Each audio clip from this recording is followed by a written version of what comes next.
ನಮ್ಮ ರಾಜ್ಯದ ಬೆಂಗಳೂರು ನಗರದ ಬ್ರ್ಯಾಂಡ್ ಬೆಂಗಳೂರು ಮಾಡ್ತಾರೆ ಈಗ 5 ವರ್ಷಕ್ಕೆ. ಬ್ರ್ಯಾಂಡ್ ಬೆಂಗಳೂರು ಮಾಡ್ತಾರೆ ಈಗ. ಬ್ರ್ಯಾಂಡ್ ಬೆಂಗಳೂರು. ನಿಮ್ಮ ಸುರಂಗ ಮಾರ್ಗ ಅಧ್ಯಕ್ಷರೇ 2006-7 ಮುಖ್ಯಮಂತ್ರಿ ಇದ್ದಾಗ ಮೀನ್ ಸ್ಕ್ವೇರ್ನಿಂದ ನಿಮ್ಮ ಹೆಬ್ಬಾಳ ಫ್ಲೈಓವರ್ ವರೆಗೆ ಅವತ್ತಿನ ಸರ್ಕಾರದ ಕ್ಲಿಯರೆನ್ಸ್ ಕೊಟ್ಟಿದ್ದೆ. ಸರ್ಕಾರದ ಕಡತ ತೆಗೆದು ನೋಡಿ. ಈಗ ಮಾತಾಡ್ತಾ ಇದ್ದೀರಿ ಮೆಟ್ರೋ ನಿಮ್ಮ ಯಾವುದೋ ಮೇಕ್ರಿ ಸರ್ಕಲ್ ಇಂದ ಏನೋ ಸುರಂಗ ಮಾರ್ಗಕ್ಕೆ ಈಗ DPR ಮಾಡಿಸ್ತಾ ಇದ್ದೀರಿ. ಅವತ್ತೇ ಇನ್ನೊಂದು 20 ತಿಂಗಳು ಸರ್ಕಾರ ಇದ್ದರೆ ಕೆಲಸ ಮುಗದೆ ಹೋಗಿರೋದು. ಈಗ ಅದಂಥದ್ದು ಪೆರಿಫೆರಿಯಲ್ ರಿಂಗ್ ರೋಡ್, ಯಾಕಂತದ್ದು ಎಕನಾಮಿಕ್ ಕಾರಿಡಾರ್. 2006-7 ತೆಗೆದು ನೋಡಿ. Land acquisition process preliminary notification issue ಮಾಡಿದೀವಿ. ಕೇಂದ್ರ ಸರ್ಕಾರ ಅವತ್ತು 3,000 ಕೋಟಿ ವೆಚ್ಚ ಅದಕ್ಕೆ, ಆ ಪೆರಿಫೆರಿಯಲ್ ರಿಂಗ್ ರೋಡ್ಗೆ. ಕೇಂದ್ರ ಸರ್ಕಾರವೇ ಸಂಪೂರ್ಣವಾಗಿ ಜವಾಬ್ದಾರಿ ತಗೊಳ್ಳಕ್ಕೆ ತಯಾರಾಗಿದ್ರು. ಅವತ್ತು ಮಾಡ್ತೀವಿ ಅಂತ ಒಪ್ಪಿಗೆ ಕೊಟ್ಟರು.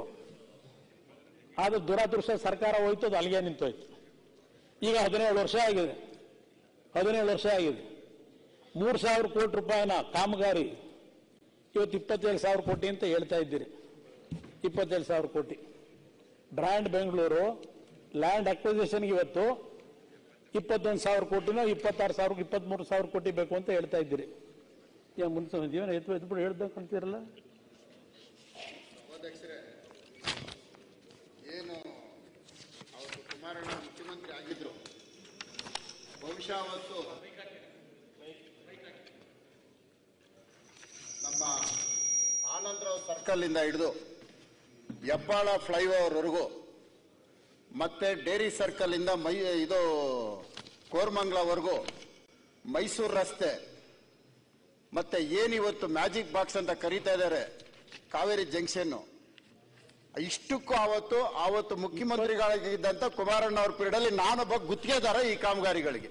20 ಅಧ್ಯಕ್ಷರೇ, ಇಷ್ಟು ಕಾಮಗಾರಿಗಳು ನಾನೇ ಗುತ್ತಿಗೆದಾರ. 20 ತಿಂಗಳಲ್ಲಿ ಅಧ್ಯಕ್ಷರೇ ಬೆಂಗಳೂರು ನಗರದೊಳಗೆ ಸುಮಾರು 54 ರಸ್ತೆಗಳ ಅಗಲೀಕರಣಕ್ಕೆ ಆವತ್ತಿನ ಸರ್ಕಾರದಲ್ಲಿ ಕೆಲಸ ಸಂಪೂರ್ಣ ಮಾಡಿಕೊಟ್ಟಿದ್ದಾರೆ. ಆ 20 ತಿಂಗಳ ಆಡಳಿತದಲ್ಲಿ ಸುಮಾರು 54 ಬೆಂಗಳೂರಿನ ಒಳಗಿರ್ತಕ್ಕಂಥ ಹಲವಾರು ರಸ್ತೆಗಳು ಇವತ್ತೇನು ಅಗಲೀಕರಣ ಆಗಿದೆಯಲ್ಲ, ಆ 20 ತಿಂಗಳಲ್ಲಿ ಮಾಡಿಕೊಟ್ಟಿದ್ದೇವೆ. ನಾವೇನು ಯಾವ ಬ್ರ್ಯಾಂಡ್ ಬೆಂಗಳೂರು ಅದು ಮಾಡ್ತೀವಿ ಇದು ಮಾಡ್ತೀವಿ ಅಂತ ಹೇಳಿಲ್ಲ.